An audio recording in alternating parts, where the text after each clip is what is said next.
and we start talking about purpose. And I'm questioning like what my purpose is, because before this moment, my purpose was just to be a good actor. My purpose was just to be the best actor. That was my whole purpose in life, like just such a little, like the dream of an ant. Yeah. And James says, you know, what are you good at? And I'm like, I'm good at bleeding in front of people.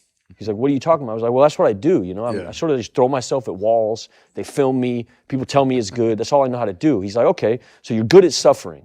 How are you going to help other people with that? I was like, I guess I'll make movies and stuff. And he's like, yeah, but what else?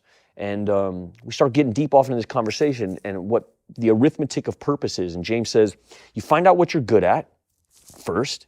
You find out how you can help other people with that. And that is your purpose. Yeah. And that's the leapfrog. He was another invite for a person who felt totally depraved when I walked in. You know, I walked into this, my life was on fire. I was walking out of hell. It wasn't like I willingly came in here. I came in here on fire, and I didn't want to be an actor anymore, and my life was a mess, complete mess, and I had hurt a lot of people, and I felt deep shame, deep guilt. I didn't like to go outside much. I really, I had a yearning not be here anymore. You know, I was on my way out. Is that where you were when you accepted the... And I had also been told my whole life, like, your life is your life.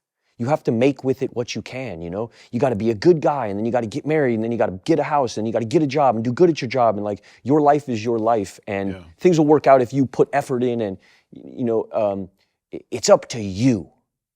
And I always really felt that, and it made it hard to believe in God, because it felt like my managerial skills are what are going to amount to a fulfilled existence. Yeah. When all of my designs failed, when all of my plans went out the window, when my life had led to serious infliction of pain and damage on other people, I threw up my hands like, my plans are garbage and I don't want to be here anymore, and that was required. It didn't make any sense to me that God comes to those who give. That's not what I was told before I came in.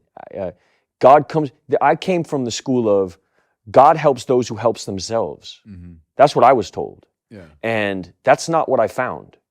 God comes to those who give, those who ask. That's what I've experienced. I didn't do any of this. And then I read about John the Baptist, and it became quite appealing. The grizzle. Yeah, right. And then you get further into the gospel, and you start getting into like elements of this like redemptive. It felt like I started reading about a route.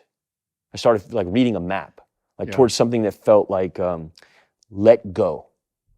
That's really what I got out of the Gospels. If I could wrap it up in 2 words, it was let go.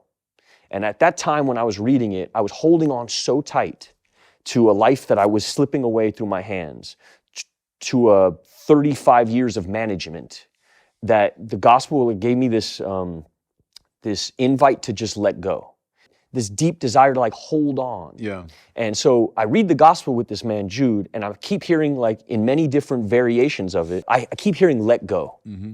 And to a person who's been gripping so tight for so long, it feels like, it just feels like the right move to let go, like complete surrender for real. It's not being done to sell me on anything. Mm-hmm. And it feels almost like I'm being let in on something very special. And it activates something in me where it feels like I found something. It's a little bit like a band.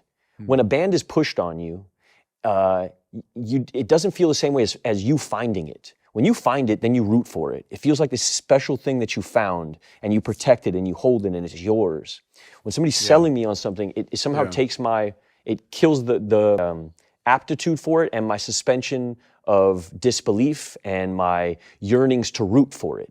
I get it. There's an immediate rebellion in me. Yeah. Yeah.